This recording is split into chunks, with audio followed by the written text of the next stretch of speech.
మనిషి అబద్ధాలని నోటితో చెప్పగలడేమో కాని కళ్ళతో చెప్పలేడు. నోరు అబద్ధాలు కూడా చెప్తుంది, కళ్ళు నిజాన్ని మాత్రమే చెప్తాయి. అందుకే ఒక మనిషి చెప్పేది నిజమా కాదా అని తెలుసుకోవాలంటే వినాల్సింది అతని మాటల్ని కాదు, అతని కళ్ళల్లోకి చూడాలి. మనం కావాలనుకున్న కనుపాపల్ని చిన్నగా కానీ పెద్దగా కానీ చేయలేము, ఎందుకంటే అది మన స్వాధీనంలో ఉండదు గనక. దీన్నే అసంకల్పిత చర్య అంటారు. దీని ముందు పాడ్కాస్ట్లో వెలుతురు తక్కువ ఎక్కువలుగా ఉన్నప్పుడు కనుపాపలు ఆటోమేటిక్గా చిన్నగా పెద్దగా అవుతాయని తెలుసుకున్నాం. వెలుతురికి సంబంధం లేకుండా కూడా కనుపాపల సైజ్ మారుతుంది.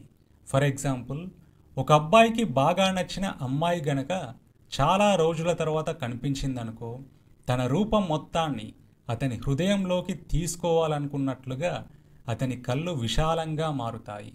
అదే అబ్బాయికి వాడంటే పడనోడు కనిపించాడనుకో, అప్పుడు ఆ అబ్బాయి కళ్ళు ఆటోమేటిక్గా చిన్నవిగా మారిపోతాయి.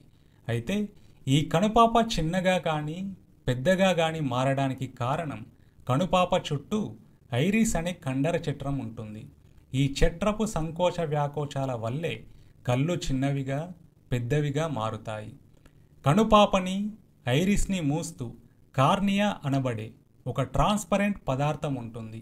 ముసలి వాళ్ళకి కళ్ళు కనిపించినప్పుడు తొలగించి వేసేది ఇదే. ఈ కార్నియా చుట్టూ ఉండేదే తెల్లగా కనిపించే కనుగుడ్డు. ఇలా కళ్ళల్లో తెల్లగా ఉండే కనుగుడ్డు ప్రాణులన్నింటిలో ఒక్క మనిషిలో మాత్రమే ఉంటుంది. అందుకే జంతువులు ఎటువైపు చూస్తున్నాయో తెలుసుకోవాలంటే అవి తల తిప్పితే గాని తెలియదు, కానీ మనిషి ఎటువైపు చూస్తున్నాడో ఈ తెల్లని కనుగుడ్డు ఆధారంగా ఈజీగా తెలిసిపోతుంది. పూర్వం మనిషి కళ్ళు ఇప్పుడు మనం చూస్తున్న కళ్ళతో పోలిస్తే ఎక్కువ దూరం చూడగలిగేవి. దానికి కారణం ఆ రోజుల్లో మనిషి జీవనాధారం వేట కాబట్టి. ఆది మానవుడు దగ్గరి దృశ్యాల కంటే దూరపు దృశ్యాలనే చూడాల్సి వచ్చేది.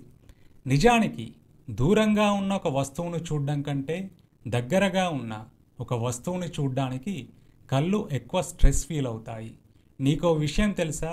ఈ రోజుల్లో మనమంతా అవసరం ఉన్నా లేకపోయినా గంటల తరబడి మొబైల్ స్క్రీన్ని చూస్తూనే ఉంటాం. రెండోది, ఒక ఆబ్జెక్ట్ని చూసినప్పుడు రెండు కనుపాపలు సమాంతర స్థితిలో ఉండి తీరాలి. కానీ ఫోన్ని చూసినప్పుడు ఏమవుతుందో తెలుసా? రెండు కనుపాపల్ని మనం బలవంతంగా ఒకవైపుకు తీసుకొస్తాం. అంటే దగ్గరగా ఉన్న వస్తువులు చూడడమే ఒక రకంగా కళ్ళకు మంచిది కాదనుకుంటే మరి ఫోన్ని చూడ్డాన్ని ఏమంటారు? అందుకే ఈ రోజుల్లో ఐ హాస్పిటల్స్కి గిరాకీ పెరిగిపోయింది. కళ్ళద్దాలు పెట్టుకుంటే ఇంటెలిజెంట్ అనుకునే రోజులు పోయాయి. కళ్ళను బట్టి హ్యూమన్ సైకాలజీని అంచనా వేయవచ్చు. దాంట్లో రెండు రకాల మనుషులు, ఒకరి కళ్ళల్లోకి మరొకరు కళ్ళు పెట్టి తదేకంగా చూసుకుంటారు. ఒకటి, శత్రువులు పోట్లాటకి దిగినప్పుడు బాహుబలి క్లైమాక్స్ ఫైట్లో రాణా ప్రభాస్లు మొహంలో మొహం పెట్టుకొని చూసినట్లు. రెండోది, లవర్స్. వీళ్ళ గురించి చెప్పేదేముంది, నీకు తెలుసు కదా. కళ్ళ సైజ్ పరంగా చూసుకుంటే స్త్రీల కళ్ళ కంటే మగాళ్ళ కళ్ళే పెద్దవి. కానీ కొంతమంది స్త్రీల కళ్ళు మరింత పెద్దవిగా ఉండి ఆకర్షణీయంగా ఉంటాయి.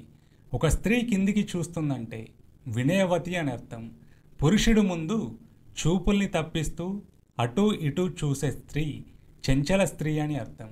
అయితే ఏ మనిషైనా కోపంగా ఉన్నప్పుడు కళ్ళు పెద్దవిగా అవుతాయి, కనుబొమ్మలు పైకి లేస్తాయి. అలాగే మనకేదైనా విషయం ఆశ్చర్యాన్ని కలిగించినప్పుడు కూడా మన కళ్ళు పెద్దవిగా మారుతాయి. మనం అలసిపోయినప్పుడో బాధగా ఉన్నప్పుడో ఒంటరిగా ఉన్నప్పుడు కూడా మన కళ్ళు చిన్నవైపోతాయి. వీటినే నిర్వికార చూపులంటారు.